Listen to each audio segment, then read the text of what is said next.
आसाराम बापू की।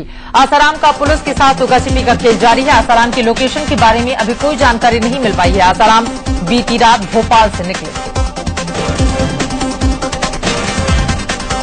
इससे पहले भोपाल से निकले आसाराम देवास से गुजरते हुए इंदौर पहुंचे थे। दरअसल भोपाल से दिल्ली जाने के लिए आश्रम से निकले बापू की फ्लाइट मिस होने की खबर आई थी। वहीं सर दिखाए जाने से बौखलाए आसाराम के समर्थकों ने भोपाल एयरपोर्ट पर इंडिया न्यूज के रिपोर्टर्स के साथ मारपीट की। समर्थकों ने हमारे रिपोर्टर और कैमरा टीम पर हमला बोल दिया।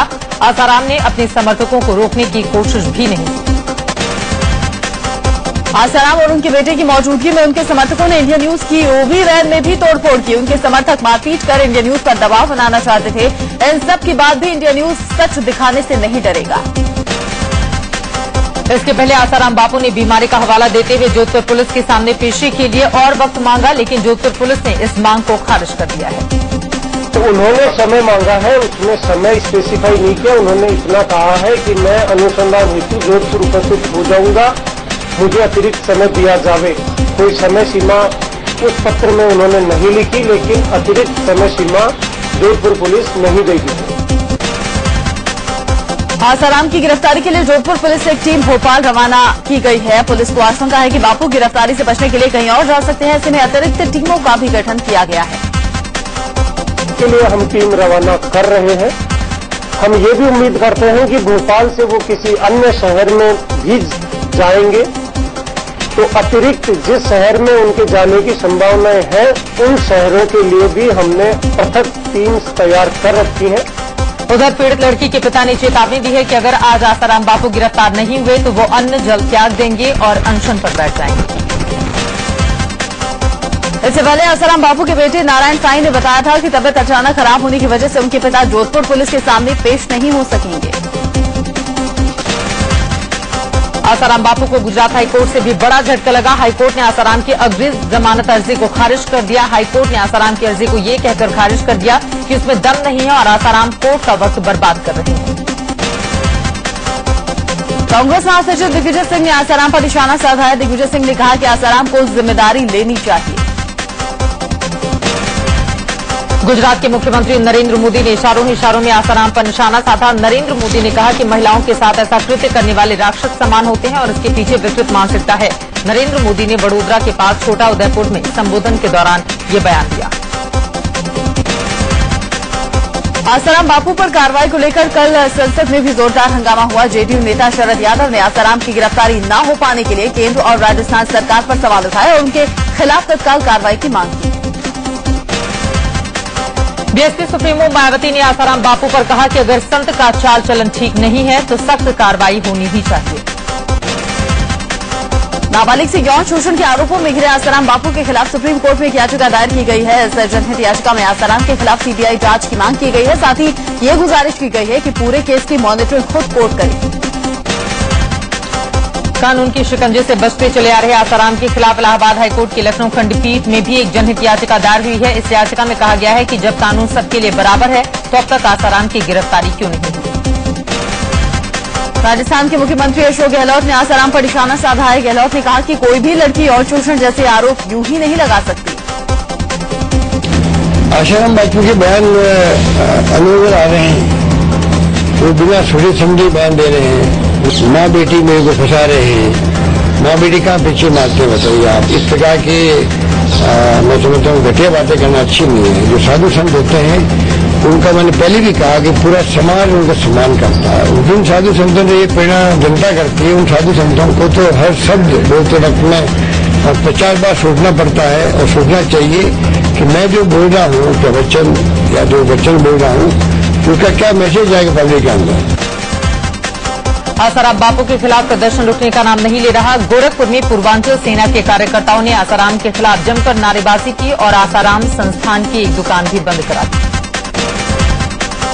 आज पूरे देश की निगाहें दिल्ली की जुवेनाइल जस्टिस बोर्ड पर होगी। आज दिल्ली गैंगरेप मामले में नाबालिग आरोपी पर सजा का ऐलान होगा। नाबालिग आरोपी पर रेप, हत्या का प्रयास और दूसरी धाराओं के तहत मामला चला था, जिस पर कोर्ट ने सुनवाई के बाद अपना फैसला सुरक्षित रख लिया था।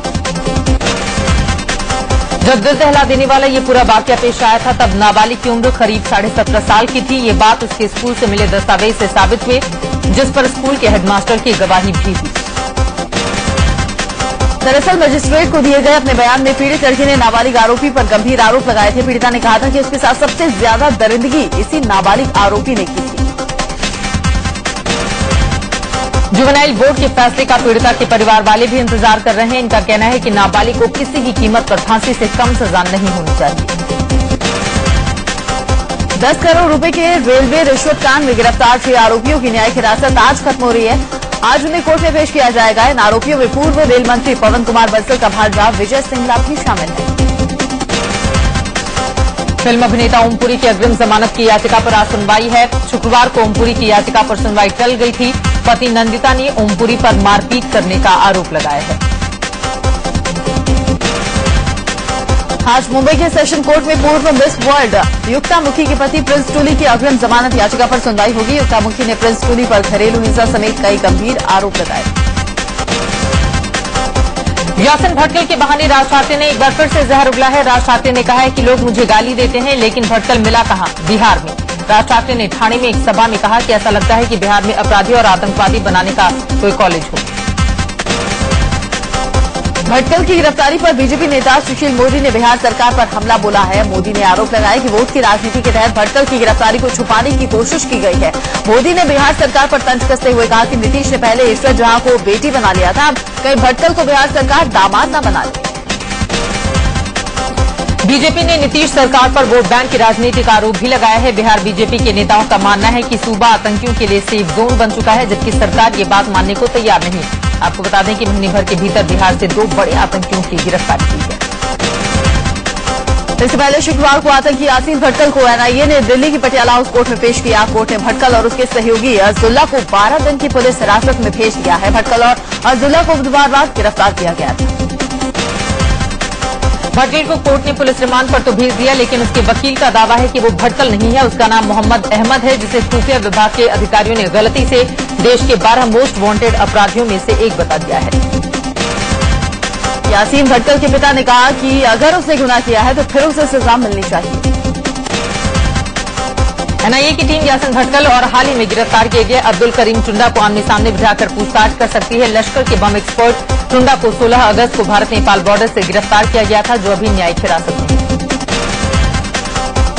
एनआईए के सूत्रों के हवाले से खबर है कि भटकल ने आईएसआई की शय पर धमाके करने की बात कबूली है। साथ ही यासीन ने कहा कि उसे धमाकों का कोई अफसोस नहीं है। यासीन भटकल ने पूछताछ में यह कबूला है कि धमाकों के लिए उसे रियाज भटकल से निर्देश मिलते थे, क्योंकि आईएसआई ऐसा चाहती है। यासिन ने यह भी माना है कि उसे यूपी, बिहार, राजस्थान, कर्नाटक, महाराष्ट्र और राजस्थान में 100 से 120 युवाओं को इंडियन मुजाहिदीन के लिए भर्ती किया गया और करीब 2 दर्जन युवाओं को धमाकों की ट्रेनिंग दी गई है।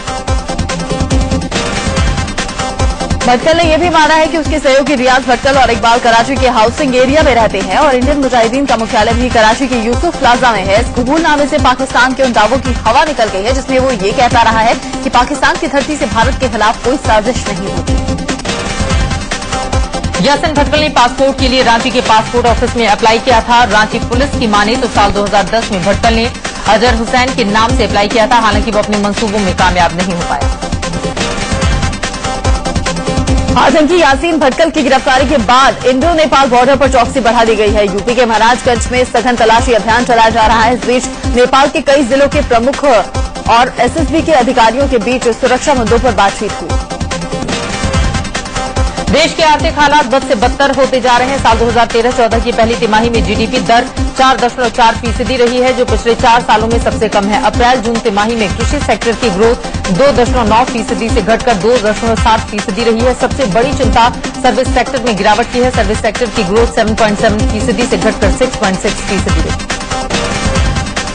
देश के बिगड़ते आर्थिक हालात पर पीएम ने लोकसभा में बयान दिया। उन्होंने कहा कि रुपए का गिरना चिंता का विषय है। इसकी कुछ घरेलू वजह भी है और अर्थव्यवस्था को पटरी पर लाने के लिए सरकार कई उपाय कर रही है। प्रधानमंत्री ने डगमगाती अर्थव्यवस्था को पटरी पर लाने के लिए कई उपाय बताए। उन्होंने कहा कि लोग सोना कम खरीदें और पेट्रोल हिसाब से इस्तेमाल करें। प्रधानमंत्री मनमोहन सिंह ने कहा कि कच्चे तेल के दाम बढ़ने से हालात बिगड़े हैं। कच्चे तेल की वजह से चालू खाते को घटा बढ़ाया जा सकता है, जिसे कम करने की कोशिश की जा रही है। पीएम ने विकास दर में गिरावट को भी डगमगाती अर्थव्यवस्था की अहम वजह माना है। उन्होंने कहा कि चालू खाते का घाटा जीडीपी का 4.8% रखकर हालात सुधारे जा सकते हैं। प्रधानमंत्री ने कहा कि ऐसा नहीं है, भारत में ही हालात खराब है। उन्होंने कहा कि रुपए के साथ साथ दुनिया की कई करेंसी में भी गिरावट देखी जा रही है। जाने माने वकील राम जेठमलानी ने प्रधानमंत्री के भाषण को निराशाजनक करार दिया। उन्होंने कहा कि प्रधानमंत्री ने काले धन के मुद्दे पर कुछ नहीं कहा, जबकि अगर वो कुछ करना चाहते हैं तो काले धन की वापसी की कोशिश करें। अर्थव्यवस्था को लेकर दिए गए पीएम के बयान पर लोकसभा में विपक्ष के नेता सुषमा स्वराज ने ट्वीट के जरिए पीएम पर निशाना साधा। सुषमा स्वराज ने कहा कि रुपए ने अपनी कीमत खोई है और प्रधानमंत्री ने अपनी गरिमा खो दी है। जेडीयू अध्यक्ष शरद यादव ने पीएम पर निशाना साधते हुए कहा कि पीएम ने देश को भगवान भरोसे छोड़ दिया है। सरकार जिम्मेदारी नहीं संभाल पा रही तो जनता को ही इसका फैसला करने दी। मुंबई में राष्ट्रीय केमिकल्स और फर्टिलाइजर्स की सालाना प्रेस कॉन्फ्रेंस हुई, जिसमें कंपनी के जनरल मैनेजर ने रुपए की गिरती कीमत पर चिंता जाहिर की और शेयरधारकों को भरोसा दिलवाया कि इससे कंपनी की सेहत पर कोई असर नहीं पड़ेगा। इस बैठक में कंपनी के नए प्रोजेक्ट के बारे में भी जानकारी दी गई। इस कंपनी में सरकार की 80% हिस्सेदारी है। लोकसभा के बाद आर्थिक हालात पर राज्यसभा में बयान देते हुए प्रधानमंत्री विपक्ष पर जमकर बरसे। उन्होंने विपक्ष को संसद की कार्रवाई चलने देने की नसीहत दी। समाजवादी पार्टी के महासचिव नरेश अग्रवाल ने विपक्ष की हंगामे और प्रधानमंत्री के खिलाफ अमर्यादित शब्दों के इस्तेमाल की निंदा की है।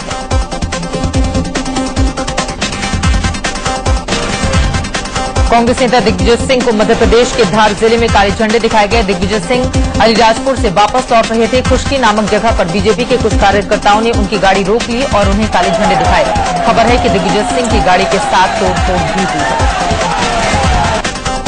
मध्य प्रदेश के छतरपुर में मुख्यमंत्री शिवराज सिंह चौहान का एक पोस्टर चर्चा का विषय बना हुआ है। यहां लगे पोस्टरों में चौहान की एक तरफ की मूछ गायब है। दरअसल चौहान की जन आशीर्वाद यात्रा के प्रचार में लगे सैकड़ों होर्डिंग्स में उनकी एक तरफ की मूछ नहीं है। ये होर्डिंग छतरपुर से बीजेपी विधायक ललित यादव ने पूरे विधानसभा इलाके में लगवाए हैं। अखिलेश यादव ने विधुना के एमएलए प्रमोद गुप्ता को कड़ी हिदायत के साथ दोबारा पार्टी में शामिल कर लिया है। करीब 3 महीने पहले प्रमोद गुप्ता को पार्टी ने 6 साल के लिए निलंबित कर दिया था। प्रमोद गुप्ता ने अपनी ही सरकार के खिलाफ मोर्चा खोला था। हिमाचल प्रदेश विधानसभा में मंत्रियों और विधायकों के वेतन भत्ते बढ़ाने वाला बिल ध्वनिमत से पारित हो गया। इस बिल के पास होने के बाद सरकार पर 6 करोड़ रुपए का बोझ बढ़ेगा। सभी विधायकों ने मुख्यमंत्री वीरभद्र सिंह से तनख्वाह बढ़ाने की मांग की थी।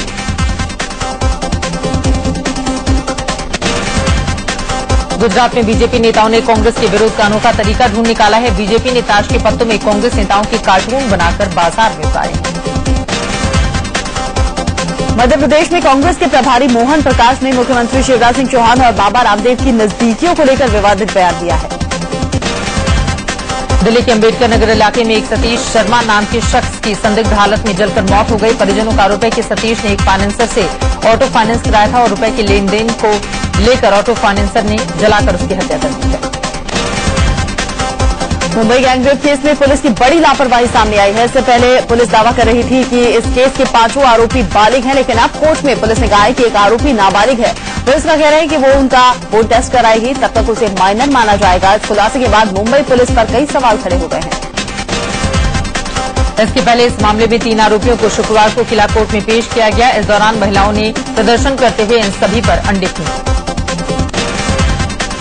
गाजियाबाद के रामपुरी में एक सनसनीखेज मामला सामने आया, जहां एक पत्नी ने अपने पति पर हथौड़े से पीट कर उसकी हत्या कर दी। पुलिस के मुताबिक पति नशे का आदी था और लड़का न होने पर पति को ताना मारा करता था। अलीगढ़ मुस्लिम विश्वविद्यालय कैंपस के स्टेट बैंक के मैनेजर से स्टूडेंट ने जमकर मारपीट की। दरअसल बीडीएस की एक छात्रा ने मैनेजर पर छेड़खानी करने का आरोप लगाया है। यूपी के कानपुर में मंचलों से तंग आकर एक नाबालिग ने जान दे दी। कल्याणपुर इलाके में 11वीं में पढ़ने वाली कल शाम मिट्टी का तेल छिड़ककर खुद को आग लगा ली। मध्य प्रदेश के गुना में मिड डे मील खाने से 2 लड़कों को अस्पताल में भर्ती कराना पड़ा, जबकि एक बच्चे की फूड पॉइजनिंग के चलते मौत हो गई। जन्माष्टमी के मौके पर जहां सब जगह कृष्ण की पूजा पाठ चल रही थी, वहीं यूपी के देवरिया में सरकारी खर्च पर बार बालाओं को नचाया जा रहा था। नगर पालिका प्रशासन ने इस कार्यक्रम का खर्च उठाया।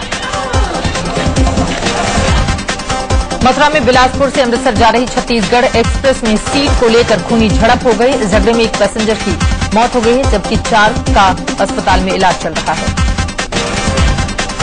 मेरठ में एक शख्स को प्यार में धोखा देना महंगा पड़ गया। आरोपी शख्स की असलियत का पता लगते ही महिला ने उसकी बीच रास्ते चप्पल से पिटाई करनी शुरू कर दी। ग्वालियर में एक पति ने पत्नी को जिंदा आग के हवाले कर दिया। आरोप है कि पति राजेंद्र अपनी पत्नी को आए दिन मारता पीटता रहता था और गुस्से में आकर उसने पत्नी को जिंदा जलाने की कोशिश की। पीड़िता अस्पताल में जिंदगी और मौत के बीच जूझ रही है। बिहार के गया में कन्या विद्यालय में प्रिंसिपल के ऊपर छात्राओं ने यौन उत्पीड़न का आरोप लगाते हुए खूब हंगामा किया। छात्राओं ने प्रिंसिपल की गिरफ्तारी की मांग करते हुए आगजनी की। गुजरात के भरूच में पुलिस ने बंगाल के 3 लड़कों को जाली नोटों के साथ गिरफ्तार किया है। ये लोग मेले में नकली नोटों को चलाने के इरादे से आए थे। पुलिस पूछताछ कर जानने की कोशिश कर रही है कि इनके तार किस गिरोह से जुड़े हैं। फैजाबाद में यूपी पुलिस का एक बेशर्म चेहरा सामने आया है। जिला अस्पताल में जय खुरानी गिरोह का शिकार हुए एक शख्स को पुलिस घसीटते हुए अस्पताल के अंदर ले गई। हालांकि पुलिस का कहना है कि शराब के नशे में ये शख्स था, लेकिन किसी को ऐसे घसीटना कहां तक जायज है। आईआईटी गुवाहाटी में एक प्रोफेसर के खिलाफ छात्रों का प्रदर्शन जारी है। प्रोफेसर लिंगराज साहू पर आरोप है कि उन्होंने एक छात्रा को मैसेज भेजकर शादी करने का प्रस्ताव रखा था। छात्रों की मांग है कि इस प्रोफेसर को तुरंत गिरफ्तार किया जाए। हादसा में डेंगू तेजी से पैर पसार रहा है। पिछले एक हफ्ते में सूबे के 3 लोगों की डेंगू से मौत हो गई है, जबकि गुवाहाटी में 18 मरीज भर्ती कराए गए हैं। गुड़गांव में डेंगू और मलेरिया ने पैर पसारने शुरू कर दिए हैं। यहां डेंगू के 79 और मलेरिया के 135 मामले सामने आने से हड़कंप मचा हुआ है। पटना में उफंती गंगा के निचले इलाकों में बसे हजारों घरों को बर्बाद कर दिया है। यहां का खाद्य कला घाट भी पूरी तरह से डूब चुका है, जिससे शवदाह करने वाले लोगों को काफी मुश्किल हो रही है।